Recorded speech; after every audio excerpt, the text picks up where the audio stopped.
We welcome back one of our all-time favorite guests. Chris Curran is a professional podcast producer.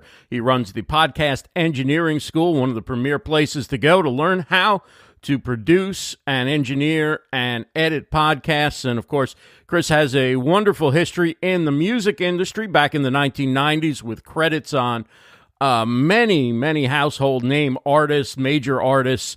He worked on the engineering side of their music. Join me now as I talk with Chris Curran about how to get good audio for your podcasts and live streams. All the products and services we talk about and feature on the show can be found at the top of the homepage on livestreamdeals.com. Chris, welcome back to Livestream Deals. Hey, welcome. Thank you. Thank you so much for having me. I'm so happy to be back here. And I just realized I forgot to, I guess I forgot to hook up my sound clips, but it's okay. Oh my God. Yeah, so no Barry. Oh, no Barry. Yeah. Oh yeah. You got to listen to this, guys. It's the Podcast Engineering Show. So it's the Podcast Engineering School where he teaches people how to do podcast engineering. Pretty straightforward, how to edit, how to mix, how to produce great podcasting experiences for your listeners. And then his podcast is called the Podcast Engineering Show. And he's got some really funny sound clips from a guy named Barry. How did you get that guy to record that stuff? Because clearly that's into a microphone. That isn't just him walking down the hall and you like snooping around with a little recorder or something. Yeah, he was the maintenance guy in the building where I started my company, Fractal Recording, and he would just come in, and he was an older gentleman. He would come in and sit down and just, he wanted to take a break, and so he'd come and sit on the other side of the wall so people couldn't see him, and me and him would just talk, and then his voice was just so rich, and I was like, so one day I just slowly, I was using a Sennheiser E835, just a regular handheld microphone. Right. And I slowly put a mic stand up and I put the mic on it and I plugged it in. I hit record, but it was still like 8 feet away from him. And then I'd walk to that side of the room. I'd move it like a foot closer, walk to that side of the room, a foot closer. And I slowly moved it until it was had to be like a foot and a half away from him. And he kind of knew what I was doing, but he just didn't care. And so I have like more than an hour of just raw audio of him. So I went through it and I started clipping out a bunch of clips. It's awesome. It's really gold. The first time I heard, like the beginning of the first time I heard you play him, I thought that was Barry White for a second. His voice right. is Everybody so thinks that. Yeah. Yeah. So I was like, wow.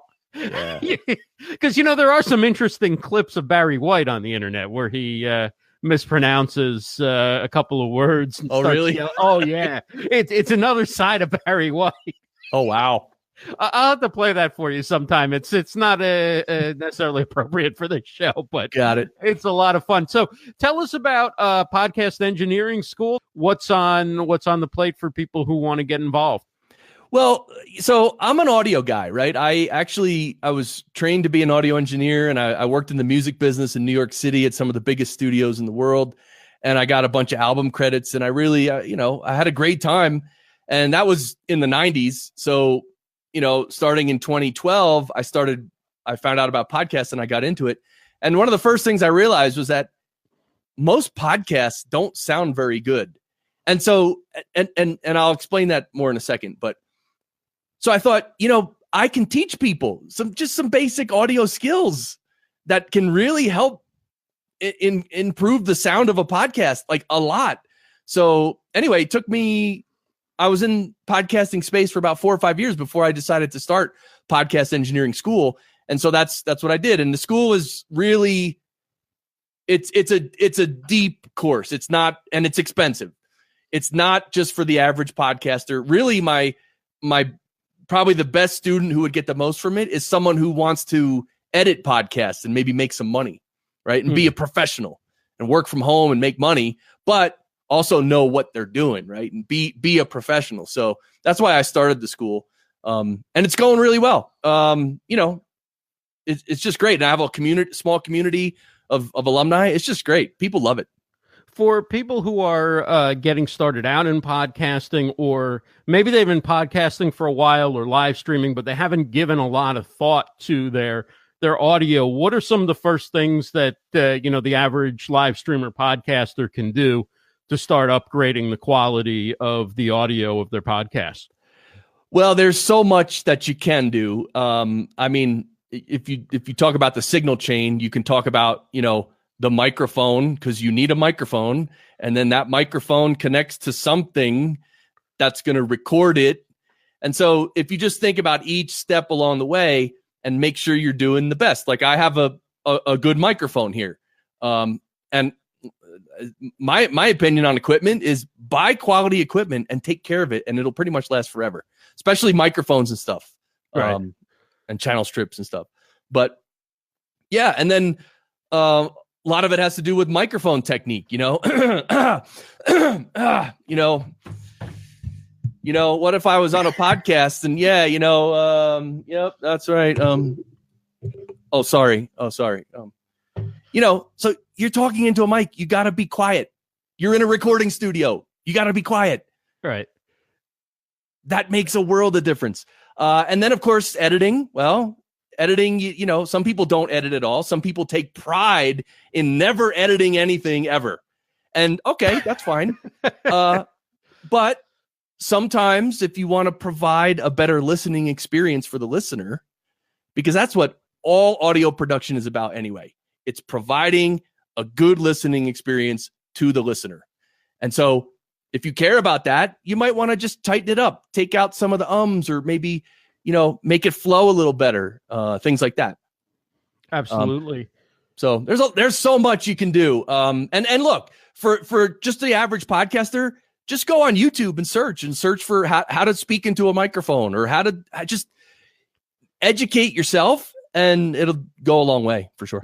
Yeah, I mean, every time I see it, I'm jealous that you're using that vintage RE20, and I love the Shure SM7B, but I did use an RE20 at some of the radio jobs that I had that I really enjoyed, and because it was back in the late 90s, some of them I think were still using the vintage version. I don't remember exactly, but I think we did still have some of those at that time, and damn, that's a great microphone. Yeah, it's really nice. I want to convey one thing to everyone right now, because I just heard, I saw someone on social media posted about this.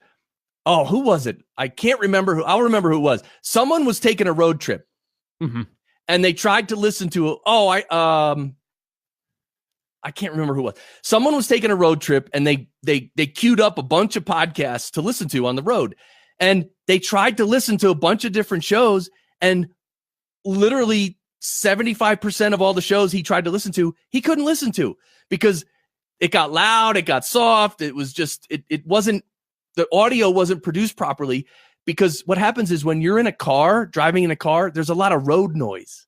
Right. And so you have to turn up the audio so it's above the road noise so you can hear it. But what happens is you might turn it up loud above the road noise, but then because maybe they're not using enough compression, someone will say something very soft, and the level will go below the road noise. And you'll be driving and you'll be like, I can't hear what that guy's saying. So you turn up the volume so you can hear that guy. And then the first guy comes back in, and it's like, just blows your head off your shoulders. And like that's serious, man. Like that right there. So 3/4 of the podcast he tried to listen to, he had to turn off, and I can't listen to it. That's crazy. That is crazy. And I'll tell you what's even crazier. There are national radio shows. I'm talking about some of the biggest radio shows in the country that make podcasts out of their show, and they edit it down. They take out the local spots and all that stuff, and they cut it down to an hour and a half or whatever. And they do nothing. And the levels, I mean, I don't think when you're listening to it on the radio, it sounds like that, but you listen to the podcast and the levels are going like this. And you're paying the guy $17 million a year. You don't think you could hire somebody to run compression on that before you put it on iTunes? I mean, there's some stakes in the game here at that level or whatever, but so that's interesting. What do you think about where I'll ask you the same question I guess I asked to Chris, which is kind of Chris Krimitsos from Podfest Expo. If you're just joining us, that event's coming up in March. Chris Curran, we're talking to now, is going to be there and have a major role as he does every year. And just looking at the sort of the state of the industry and whatever, what do you see coming up, or where do you see it things kind of heading in 2019? Well, I'm not good at predictions and I don't like doing it, but I do know a few things. When you look at the podcasting statistics of how many people are listening and how long they're listening since the inception of podcasting in 2004, that it's just going up and up and up, nice and slowly. Now, what does that mean? It's growing.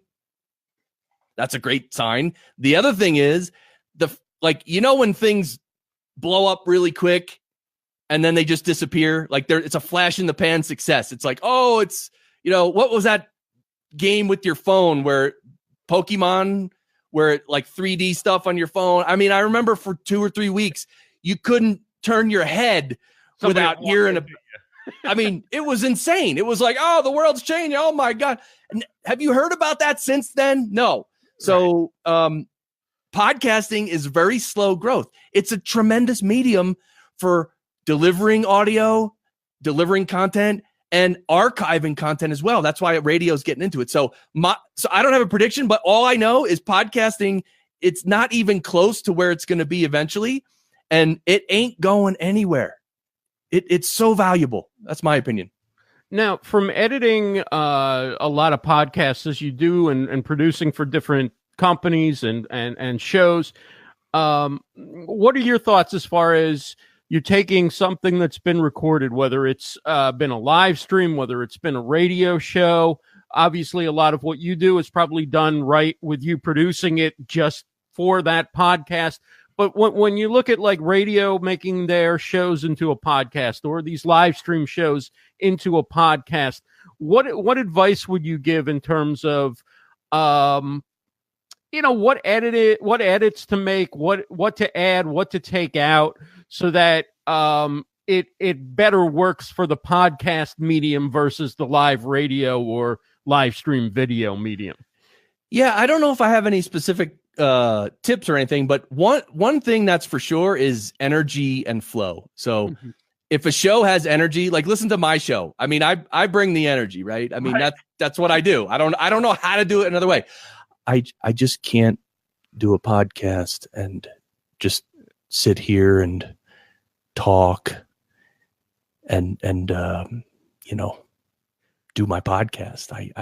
I can't do that. Right. So although I just started a new live stream. I didn't even tell you, Ross. I did notice. I was actually going to ask you. Yeah. Anyway, so on my new meditation live stream, which I'm live streaming twice a day. Wow. When I talk on my meditation stream, I do talk in a much softer voice. But here's the thing. We're meditating. Hey, get your mind back on the... Come on, sit still. Barry, what do you have to say about that? It's a mess. So energy and flow. That's all. When you're listening to something, if it has energy and flow, you stick with it, and it pulls you along with it. So editing is important for that reason. Then the other answer to your question is commercials. And commercials, that's a tough subject to talk about and to implement, because nobody likes commercials and everybody fast forwards past commercials. I mean, it's like you got your hand there and you're going 30, 30 done. Okay, good. I mean, it's like, seriously. And it's funny because look, I run the podcast engineering school, and I do my show to support the school. Right. I do the show to support the school. I don't do the show to make ad revenue. So I really feel for these podcasts that their whole reason for being is to make ad revenue, because they have to deal with this problem. Like, where are you going to stick all the ads? How are you going to make people listen? It's not easy. It's rough. Yeah, and I think anything that's native and related to the topic of the podcast works best. Like, if I like the host and the host is reading it, and they're reading it with the same personality they deliver the show. I mean, a little bit different just to distinguish that this is an ad and it's not, editorial content or whatever. But basically, they're them being them, if that makes sense. Yep. That I'm least likely to skip through. Or if you were doing a commercial for something like a new plugin for editing or something like that, then I'm almost like, well, what the heck is Chris working on now? Well, who's he got advertising? What is this product? Do I need this? Do I at least need to know about this? So there are ways, but it's not easy because obviously if you need to get sponsors, you can't always either be self-sponsoring or, picking the perfect product. But it is, the more closely related it is, the more your audience may actually really want that product and listen to the commercial, right? Yeah, that's a great point. I just recently heard someone say that when because I don't subscribe to regular TV and I don't watch regular TV. But someone said during football games now, you know how they used to play the game and then they go to commercial and then you watch the commercials, then they come back to the game. Someone told me that they're now, or sometimes some stations or whatever, they'll slide the game over to half the screen and they'll play an ad on the other half. So you can't avoid it now. Right. And they'll do it like when it's in between plays or whatever. So really? You're not going to turn around. You're not going to necessarily turn away. Like there's nothing going on in the game good at that point usually. But still, when you see the guys on the field and the camera on the field and whatever, your mind is like, I got to stay tuned. Something's going to happen here soon, right? So you're not leaving for 30 seconds and risking missing a play or whatever. It's really brilliant. And maybe they're going to do more of that, but they're certainly testing it because you see one or two of those a game now on football games. So. I just thought of something crazy for podcasting. They on the left side, they should keep the host talking. On the right side, play the ads. I'm a genius. Oh, I'm a genius. Oh God.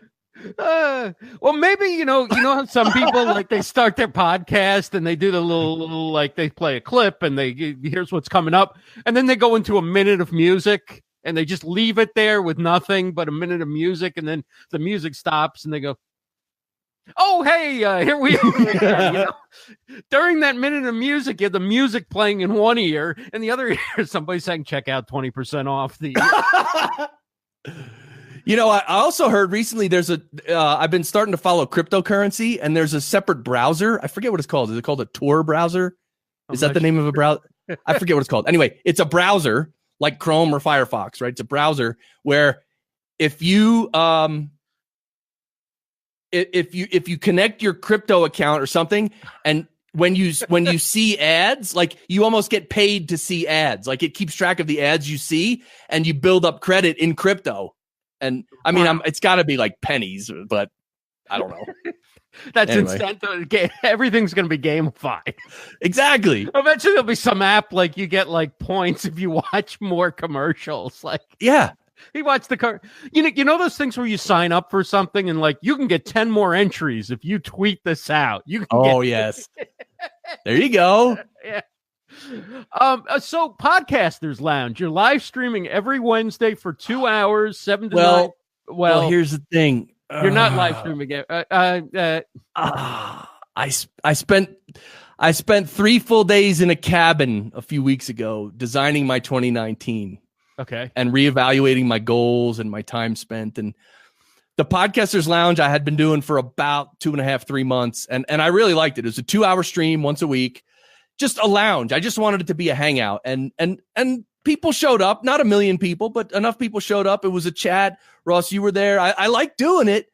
And I'm not saying I'm not gonna do it, but in line with my goals, I don't know that that's the best use of my time. When I conceived the Podcasters Lounge, doing a live stream, Podcasters Lounge, I wanted to partner with one of the big Facebook groups. Right. Like a Facebook group with 10, like a podcasting Facebook group with like 10,000 members. Right. I wanted to partner with them and stream it and have an audience. that might make it worth it for me to spend the time and energy to grow my school and to grow things. But so anyway, I'm on the fence. I don't know if it's going to keep happening. You could certainly go back and watch all 11 streams I did. They're actually really cool, really fun. I love when I do the still make use of the graphic. Here we go. If you want to check it out, the Podcasters Lounge on YouTube, go to the Podcasters Lounge channel. Yeah, sorry to cut you off there. No. Well, one thing I like doing in the lounge is there's these audio games you can play online. So I would play the audio games live and people could watch me play. It was pretty cool. I don't know. What I loved about it is there was no show really like that. I mean, there's the live streams that like what we're doing here, which is pretty much a show. It's got a beginning, a middle, and an end, and it's got different guests and segments. And then there are people who just go live stream and they just hang out and talk about whatever comes along. But you kind of mix the two together, where there was a topic and a theme and that kind of thing. It was certainly focused on podcasting, and you'd go through news and stuff like that. But it was also like hanging out and having a casual conversation, and people could ask you questions and you would change direction if the audience wanted to talk about something else. So it was kind of unique for the podcasting live streaming space, I thought. And I like doing it. I might keep doing it. But one thing's for sure, the Podcasters Roundtable, right? They're actually live right now, I think. Actually, competing live streams. They didn't know that I own 7 o'clock on the first Thursday. That's it. He's cut off. Ray Ortega, he's done. All right. No, but Ray Ortega, Daniel J. Lewis, and Dave Jackson do a live stream every 2 or 3 weeks. It's an awesome show. It's awesome. But if you look at their the live viewers, not that many. And so if those 3 giants in the podcasting world aren't going to start to blow up or something, then what is little Chris Curran going to do, Jeez. You don't know. The whole podcasting community hadn't shown up yet. It might have been another 6 months. I think, you're smart to focus on that which is moving your business forward. And, maybe there's time at another time might be the right time to partner with somebody or something like that. And right. But, Podcast Engineering School, what kind of background should people have coming in? Should they have a little experience with editing? Can they come in not knowing anything and just loving the medium? Or what would who's your target student? Well, you can come in completely green or vanilla, whatever you want to call it, complete novice. You can come in that way. I mean, I do start literally the first class is like audio fundamentals, and it's like, what is sound and what are we dealing with? What's the nature and characteristics of sound and recording and stuff? So yeah, I mean, I start from ground zero and go from there. So anyone can really do it. It's just that, you have to be you have to like working with audio and making stuff sound good. If you enjoy that, then you would love the course. But even if you enjoy that, you might not, the course might not be worth doing, because if you have a decent mic, if you're already doing a podcast, what I'm teaching is really advanced. Again, I'm starting from zero, but I'm going really advanced. So it depends on the person. And you can get there by going to livestreamdeals.com. It's at the top of the homepage. You can check out the Podcast Engineering School and all the products featured on our show. Chris, it's always a blast. Thank you so much for coming back on, and look forward to hanging out in person down at Podfest Expo. Yes, Podfest is going to be awesome. Thank you so much, Ross. You're doing great, man. Mics again this year? Because I've heard about that. Are you doing? Nope. I'm just going to have a regular booth for Podcast Engineering School. But awesome. I want to thank you, Ross. You are really an inspiration to people like me, because seeing you stream and hearing you talk about it was one of the things that got me into streaming. So thank you, man. I really appreciate that. Well, thank you. And I've really stepped up my audio game this year from listening to you and how you go about producing and doing things. So it's awesome to collaborate with you. And again, can't wait to meet you and hang out in real life. Awesome. Thanks, Ross. Right. Thanks. That's the Podcast Engineering School. Chris Curran. Check it out. Livestreamdeals.com.